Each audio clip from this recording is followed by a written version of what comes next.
Hello everyone, welcome to my channel. My name is Ari, and today we're going to have some more stories about our toxic life.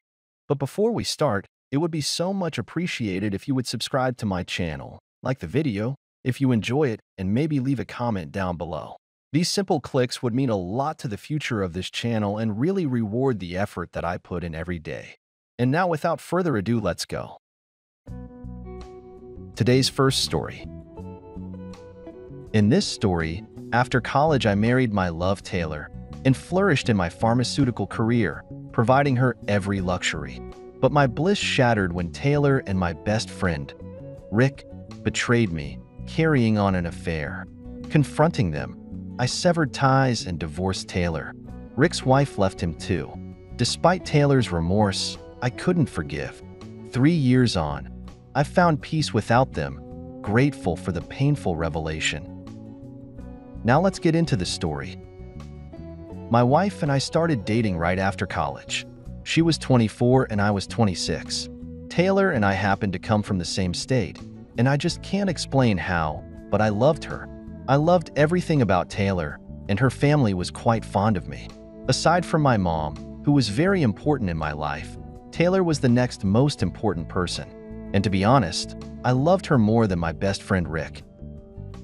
I know it was unfair to say that, especially since Rick had always been a part of my life since childhood. But what I had for Taylor was just amazing, and I believed she loved me too. But the rest of my story is messy. After Taylor and I dated for about a year, we got married. She always wanted a beach wedding, so we had a simple wedding and Rick was my best man. Taylor and Rick got along very well.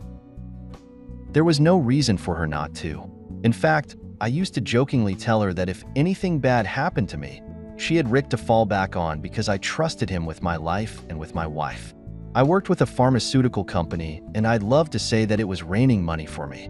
Our products were well known, and it was selling well. And because I had been working part-time with them while I was in college, after college, I was able to grow to a top position that came with great pay. Rick was a doctor. It was both of our childhood dreams to be in the medical field. I wanted to work where the medications were made, and Rick always wanted to be a doctor.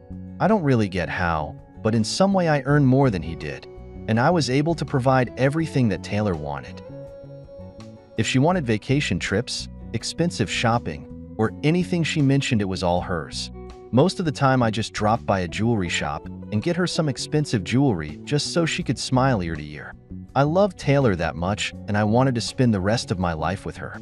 I was ready to do anything for her, but I guess that was not what Taylor wanted.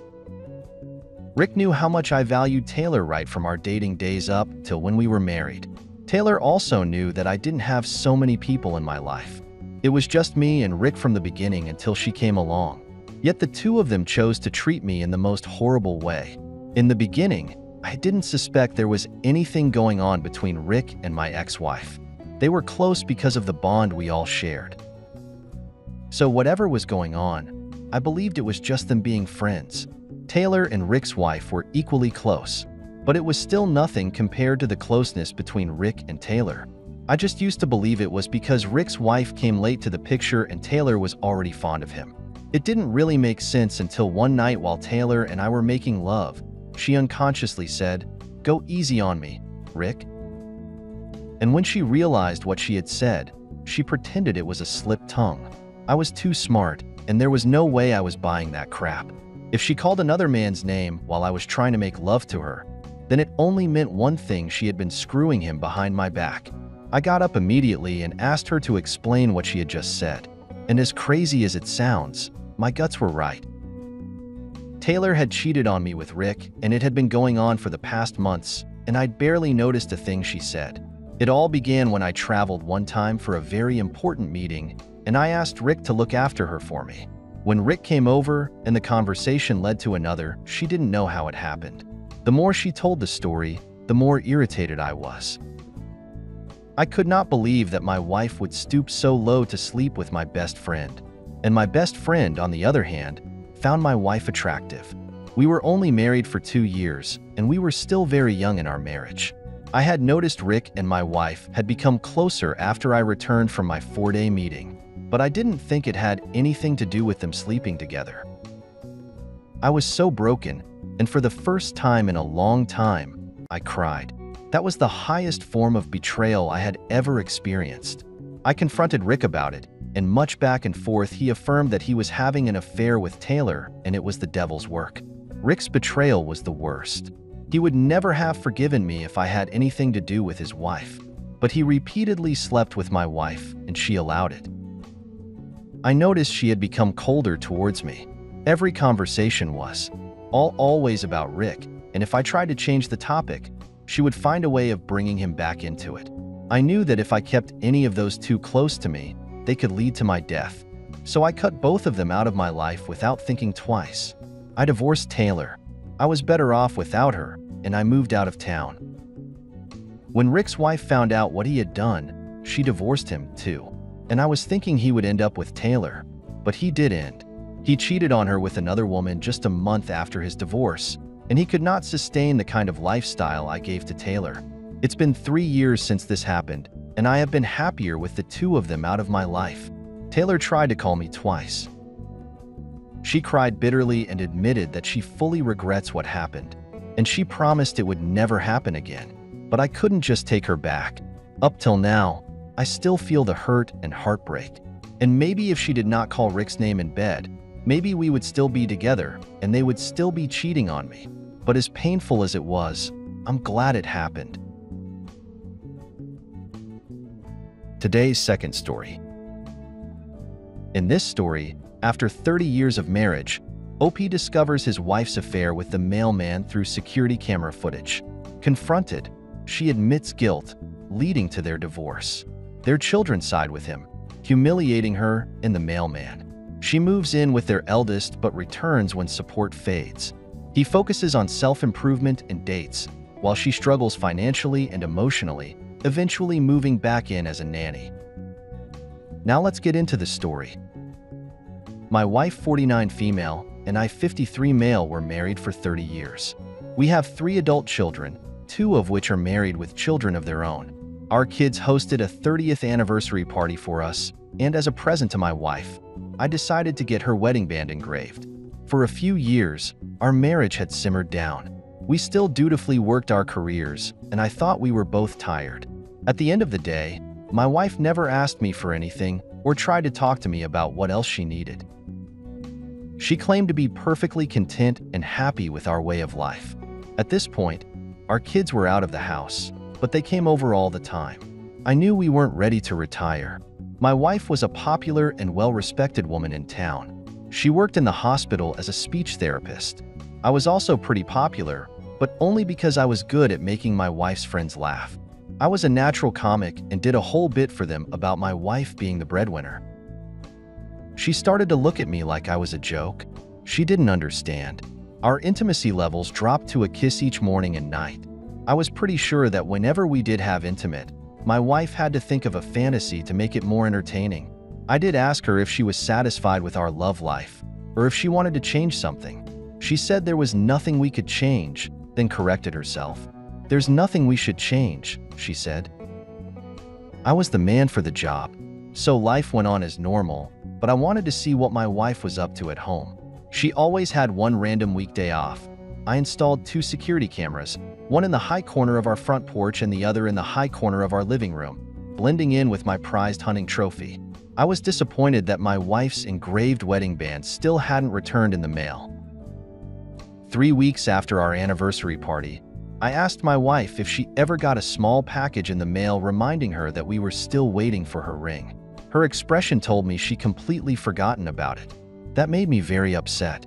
She said she hadn't gotten a package yet. I was at work the day after that when I checked the camera footage for the past few weeks to see if the package was stolen off our porch. It didn't take me long to find the clip of the mailman 9 days earlier holding a small package with the rest of our mail. He walked up to the door, grinning ear to ear, and knocked. My wife answered and pulled him in excitedly.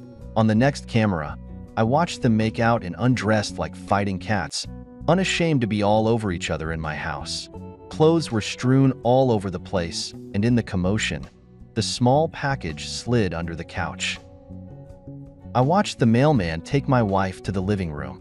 My wife of 30 years was having an affair with the mailman. I found 3 more clips of her sleeping with him, each on the days she had off and I didn't.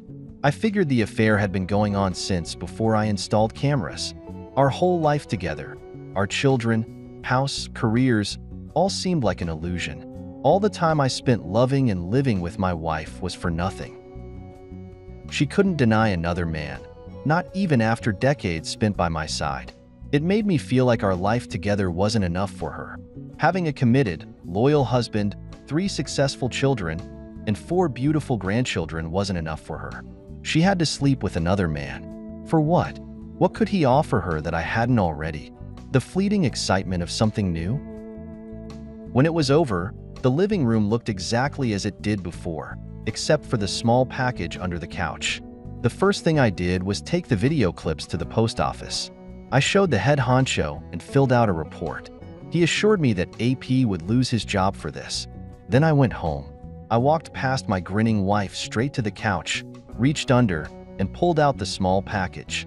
She was surprised and confused that I knew exactly where it was. I pointed to the security camera. She looked, but it took her a few seconds to find it. When she did, she was mortified. Her breathing became deep and rapid, and she looked at me like a scared rabbit. I asked her if there was something else she wanted to confess to now that she knew about the camera. She stuttered and just started saying no, repeatedly, slowly shaking her head. I was staring at her like I already knew, so she broke down crying and sat on the couch, the exact spot she cheated on me. I screamed at her, essentially asking why she felt like cheating on me and why she actually went through with it. Her excuse was that it was normal for people to fall out of touch, but we didn't have to get divorced because I could do the same thing. I asked her if she even knew what marriage meant. Then I asked her if she remembered her vows. Her head dropped. I told her to pack her bags because I wasn't living with the cheating, smelly rodent. Her jaw dropped, and she asked me if I was serious. She couldn't believe I was throwing away 30 years of marriage. I told her she was the one that threw it away. I was just acknowledging it was trash. She started ugly, crying. I ignored her for a while and started packing her stuff, but she crawled over to me trying to touch me. I told her to stop acting like a baby and own up to her actions. She broke her vows to me, so our contract was null and void. I didn't have to live with her, and since she was the offender, she needed to get out. Well, she called the kids over for support. That was her mistake because they sided with me and started packing up all her stuff. She couldn't believe it. Her kids and I packed her up and moved her out of the house. She went to stay with our eldest, becoming their full-time nanny in exchange for food and shelter. My son humiliated her by saying she wasn't allowed to have any lovers or strange men in the house, and on nights she got permission to go out. Her curfew was 9 p.m. AP was also humiliated. Like my wife, he was well known around town and the truth bomb spread fast. The footage was leaked online after I provided it to the post office. He was fired and became a laughingstock. What moron sleeps with a guy's wife in their house while on the job? In perfect view of security cameras, my wife stayed with our son and his family for 8 months before she had enough to get her own place, but it wasn't meant to last. She tried asking her kids for help until she could pay them back, but they denied her, saying she raised them never to lend out money to anyone. My ex bitterly moved back in, with our oldest resuming her position as full-time nanny for the foreseeable future. I've been on a few dates with a nice woman, but I decided to try focusing on enjoying myself and who I am. The kids also take me out for pop nights. I'm rebuilding a lot of things about myself that I had smothered trying to make my ex happier.